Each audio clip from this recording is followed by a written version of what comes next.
Hello everyone, welcome to S academy.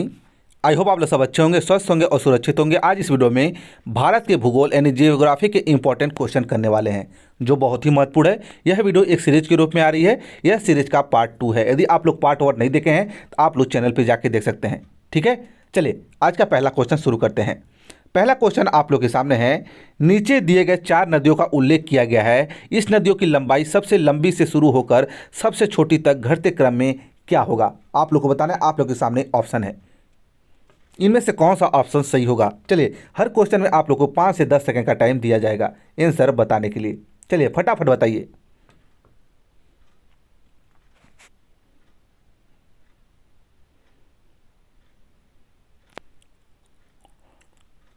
तो इसका right answer हो जाएगा, कौन होगा? ऑप्शन डी, गोदावरी की सबसे बड़ी प्रायद्वीपीय नदी प्रणाली है। कौन है? गोदावरी सबसे बड़ी प्रायद्वीपीय नदी प्रणाली है। पहले आप लोग का थर्ड होगा, फिर सेकंड होगा, फिर फोर्थ होगा, फिर फर्स्ट होगा। ठीक है, आप लोग को ध्यान रखना है। इसे दक्षिण भारत की दक्षिण गंगा भी कहते हैं। इसकी लंबाई 1465 किलोमीटर है। किसकी? गोदावरी नदी की। गोदावरी नदी को दक्षिण गंगा भी कहा जाता है, जिसकी लंबाई है पूरे इंडिया में 1465 किलोमीटर। अगला क्वेश्चन जो है, इस फैक्ट है, कृष्णा प्रायद्वीप की दूसरी सबसे बड़ी नदी है। इसकी कुल लंबाई है 1400 किलोमीटर। नर्मदा प्रायद्वीप भारत की पश्चिमी से बहने वाली सबसे बड़ी नदी है। जो नर्मदा नदी है, ये प्रायद्वीप भारत की पश्चिमी से बहने वाली सबसे बड़ी नदी है। इसकी कुल लंबाई 1310 किलोमीटर है। वहीं बात की जाए नर्मदा की, नर्मदा मध्य प्रदेश की, एमपी की सबसे लंबी नदी है, सबसे बड़ी नदी है। ठीक है, आप लोग को याद रखना है। नर्मदा नदी को मध्य प्रदेश में जीवन रेखा के नाम से भी जाना जाता है। नर्मदा नदी को मध्य प्रदेश में जीवन रेखा के नाम से जाना जाता है। चलिए अगला क्वेश्चन जो आप लोग के सामने है, भारत में काली मिर्च का सबसे बड़ा उत्पादक है। तमिलनाडु, आंध्र प्रदेश, केरल या कर्नाटक? काली मिर्च का सबसे बड़ा उत्पादक है। इसमें बहुत सारे लड़के गलत करेंगे, लेकिन इसका लेटेस्ट डाटा जो आया है, जो अलग ही आया है। काले मिर्च का सबसे बड़ा उत्पादक कौन सा है? इसका राइट आंसर हो जाएगा कर्नाटक, यानी ऑप्शन डी। बहुत लोग केरल सोच रहे होंगे, लेकिन केरल नहीं है। अब कर्नाटक ने काली मिर्च के प्रमुख उत्पादन के रूप में केरल को पछाड़ दिया है। देख लो, बहुत अच्छी बात है। केरल अब नहीं रहा काली मिर्च में नंबर 1, अब कर्नाटक बन गया है। आप लोग को ध्यान रखना है। काली मिर्च की खेती सबसे पहले केरल, तब भारत के मलाला तट में की जाती थी। काली मिर्च को सुखाकर तड़के या मसाले के रूप में इस्तेमाल किया जाता है। ठीक है, इस मिर्च को पेपर कॉर्न के नाम से भी जाना जाता है। कौन से? पेपर कॉर्न के नाम से जाना जाता है। काली मिर्च को पेपर कॉर्न के नाम से भी जाना जाता है। अब ठीक है, आप लोग ध्यान रखना है। पहले स्थान पे कर्नाटक है, सेकंड स्थान पे आप लोग का केरल हो गया है। ठीक है, आप लोग इस बात को जरूर ध्यान रखें। चलिए अगला क्वेश्चन है, निम्नलिखित में से कौन सी झील खारे पानी की झील है? निम्नलिखित में से, इन्हीं ऑप्शन में से आप लोग को बताना है, नहीं अपना दिमाग लगा के कुछ और बता दो।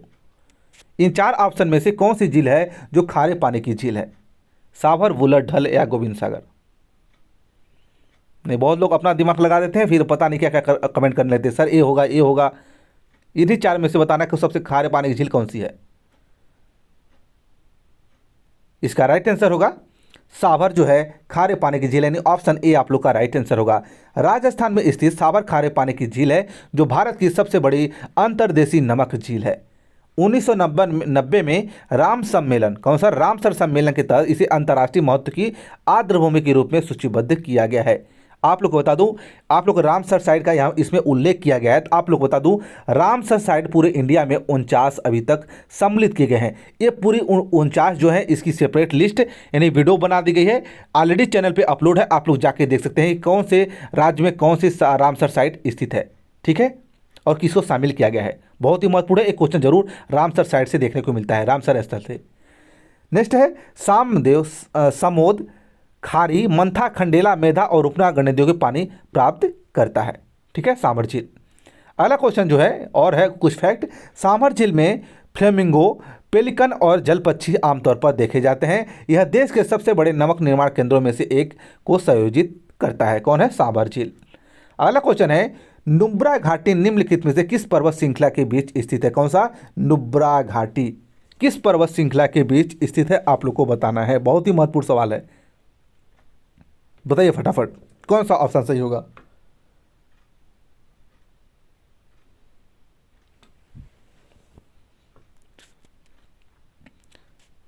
तो इसका राइट आंसर होगा लद्दाख और काराकोरम बीच में स्थित है। नुब्रा घाटी जो है लद्दाख और काराकोरम के बीच स्थित है। नुब्रा घाटी लद्दाख में लेह के उत्तर में स्थित है, जहां सियोक और सियाचिन नदियां मिलती है। यह घाटी लद्दाख को काराकोरम पर्वतमाला और तो शक्तिशाली सियाचिन ग्लेशियर से अलग करती है, अतः विकल्प 3 सही है। दुनिया की सबसे ऊंची चोटी मोटर योंग सड़क यानी खारदुला से घाटी तक पहुंचाता है। कौन सा? यही नुब्रा घाटी जो लद्दाख और काराकोरम के बीच स्थित है। अगला क्वेश्चन है, केरल और कर्नाटक में गर्मियों के आसपास होने वाले मानसून पूर्व वर्षा को डैश के रूप में जाना जाता है। किस रूप में जाना जाता है जो गर्मियों में केरल और कर्नाटक के बीच पास वर्षा होती है? जेठ धाराएं, काल बैसाखी, पश्चिमी अवदाब या आम्र वर्षा या मैग्रो सावर, उसी को बोलते हैं आम्र वर्षा को। किस नाम से जाना जाता है? इसका सही जवाब हो जाएगा आम्र वर्षा के नाम से जाना जाता है। केरल और कर्नाटक के तटीय क्षेत्रों में मानसून पूर्व वर्षा को एक सामान्य घटना है। स्थानीय रूप से इसे आम्र वर्षा के रूप में जाना जाता है क्योंकि वे आमों को जल्दी से पकने में मदद करते हैं। ठीक है, इस दौरान हल्की बारिश से लेकर गरज के साथ भारी बारिश शामिल होती है। बंगाल की खाड़ी में विकसित आंधी के कारण होती है। ठीक है, आप लोग को याद रखना है। अगला क्वेश्चन है आप लोग के सामने, निम्नलिखित कथनों पर विचार कीजिए, दिए गए कोट का सही उत्तर चयन कीजिए। इसको आप लोग पढ़ना है। कथन ए है, हिमालय में वे विभिन्न वन बेल्ट एक विशेष ऊंचाई के भीतर स्थित है। कारण है आर, हिमालय में जलवायु परिवर्तन के कारण भिन्न प्रकार के वन हैं। इसको आप लोग ऑप्शन को पढ़िए, ये कौन सा ऑप्शन सही होगा। ऐसे 1 या 2 क्वेश्चन आप लोग के पीएससी एग्जाम में देखने को मिलते हैं। तर्क वाले हैं, आप लोग को बताना कौन सा सही है।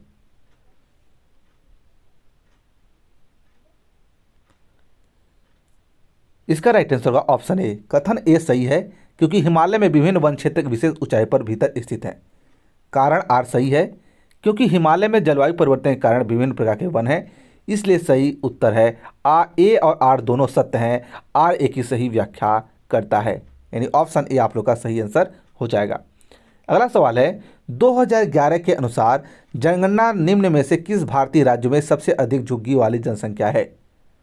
आप लोग को बता दूं, पीएससी एग्जाम में एक क्वेश्चन जो है जनगणना से संबंधित जरूर होता है 2011 की। ठीक है, आप लोग को इस बात को जानना चाहिए, कहीं कुछ भी पूछ जाए लेकिन जनगणना से संबंधित जरूर रहता है। आंध्र प्रदेश, महाराष्ट्र, बिहार, उत्तर प्रदेश किसमें सबसे अधिक झुग्गी वाली जनसंख्या मिली है? 2011 की जनगणना के अनुसार पूछा गया है, किस राज्य में? इसका राइट आंसर हो जाएगा महाराष्ट्र में मिला है। कहाँ पे? महाराष्ट्र में। महाराष्ट्र में 11.8 मिलियन झुग्गी वाली आबादी है, जो देश की कुल झुग्गी वाली आबादी से 18.1% है। इसके बाद आंध्र प्रदेश 10.2 मिलियन, पश्चिम बंगाल में 6.4 मिलियन और उत्तर प्रदेश में 6.2 मिलियन का स्थान है, अतः विकल्प 2 सही है। ठीक है, आप लोग को याद रखना है। अगला क्वेश्चन है, डॉल्फिन को समूह को क्या कहता है? डॉल्फिन के समूह को क्या कहता है? पॉड, सांड, गाय या बछड़े? बताइए, डॉल्फिन के समूह को क्या कहा जाता है? बन जाएगा सब लोग से।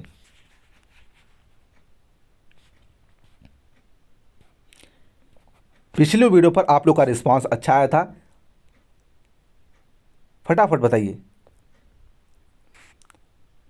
इसका राइट आंसर क्या होगा? इसका राइट आंसर होगा, यहाँ पे आंध्र प्रदेश नहीं होगा, पॉड होगा। आप लोग ध्यान दिया, क्या होगा? पॉड। बाय मिस्टेक यहाँ पे टाइपिंग में गलत हुई है, क्या होगा? पॉड। ठीक है, पार्ट्स। ठीक है, डॉल्फिन एक मछली नहीं है, एक स्तनधारी स्त्री है। इसकी समूह में 10-12 सदस्य होते हैं।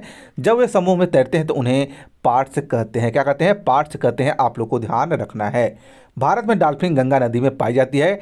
डॉल्फिन दुनिया के सभी महासागरों में खारे पानी या साफ पानी की झीलों में पाई जाती हैं। ठीक है, डॉल्फिन एक मछली नहीं है, एक स्तनधारी है, ये भी आप लोग को ध्यान रखना है, बहुत बार पूछी जाती है।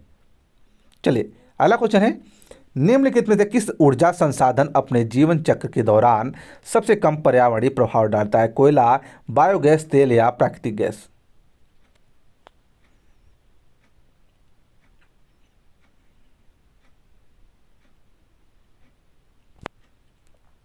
तो इसका राइट आंसर होगा बायोगैस। बायोगैस पर्यावरण के अनुकूल नवीकरणीय ऊर्जा स्रोत है। ठीक है, यह उत्पन्न होता है जबकि कार्बनिक पदार्थ जैसे भोजन या पशु अपशिष्ट ऑक्सीजन की अनुपस्थिति में सूक्ष्म जीवों द्वारा अवायु पाचन नामक प्रक्रिया टूट जाते हैं।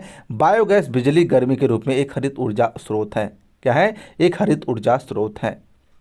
अगला क्वेश्चन है, जनसंख्यांकी लाभांश से क्या आप समझते हैं? जनसंख्या में कामकाजी उम्र के लोग अधिक हिस्सेदारी, कारण आर्थिक विकास की दर में वृद्धि, देश के विभिन्न भागों में शैक्षिक संसाधनों विकास के कारण साक्षरता में वृद्धि, या वैकल्पिक आजीविका प्रथाओं के विकास के कारण लोगों की जीवन स्तर में वृद्धि, या ऑप्शन डी है सरकार की नीतियों के कारण देश के सकल घरों के अनुपात में वृद्धि। क्या होगा? इसका राइट आंसर हो जाएगा ऑप्शन ए जनसंख्यांकी लाभांश से तात्पर्य जनसंख्या में कामकाजी उम्र के लोगों की अधिक हिस्सेदारी के कारण आर्थिक विकास दर की वृद्धि। भारत में उम्र बढ़ने वाले दुनिया की सबसे कम उम्र आबादियों में एक से 2018 के बाद भारत की कामकाजी उम्र की आबादी 15 से 64 साल के बीच लोग हैं। आश्रित आबादी 14 से या उससे कम की उम्र के बच्चे हैं। साथ ही 65 साल से अधिक उम्र के लोग भी बड़ी हो गई हैं। ठीक है, आप लोग को ध्यान रखना है। अगला क्वेश्चन है, बहुत ही महत्वपूर्ण सवाल है। निम्नलिखित में कौन सी पहाड़ी पटकाई श्रृंखला का एक हिस्सा है? पटकई नदी पहाड़ियाँ, बिलगिरिंगिया पहाड़ियाँ, इलायची पहाड़ियाँ, या लुसाई पहाड़ियाँ? बताइए, पटकाई श्रृंखला जो है किसका एक हिस्सा है? तो इसका सही जवाब हो जाएगा लुसाई पहाड़ियाँ। लुसाई हिल्स पटकाई रेंज का एक हिस्सा है। लुसाई हिल्स त्रिपुरा और मिजोरम की सीमा पर स्थित है। फावगंपुई पीक लुसाई पहाड़ों की सबसे ऊंची पर्वत चोटी है। लुसाई पहाड़ियाँ वनस्पतियाँ और जीवों में वृद्धि समृद्ध बांस के जंगल के लिए प्रसिद्ध है। ठीक है, आप लोग को याद रखना है। अगला क्वेश्चन है, भारत की जनगणना 2011 के अनुसार निम्नलिखित में से किस राज्य में ग्रामीण क्षेत्र में बाल जनसंख्या का प्रतिशत सबसे कम है? बाल जनसंख्या का सबसे प्रतिशत कम है जनसंख्या 2011 के अनुसार कहाँ पे है?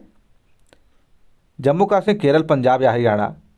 इसका राइट आंसर हो जाएगा हरियाणा में।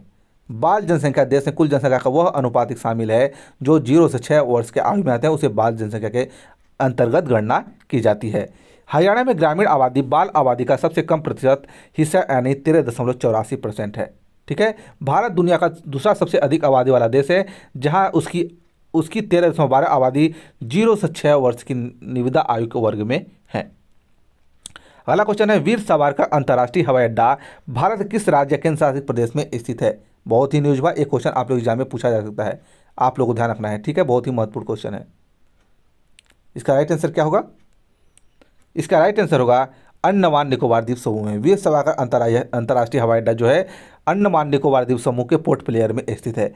इसे जनवरी 2022 में भारत से प्रवेश या निकास के लिए अधिकृत एग्रीमेशन चेक पोस्ट के रूप में घोषित किया गया था। इसे पोर्ट ब्लेयर हवाई अड्डा भी कहा जाता है।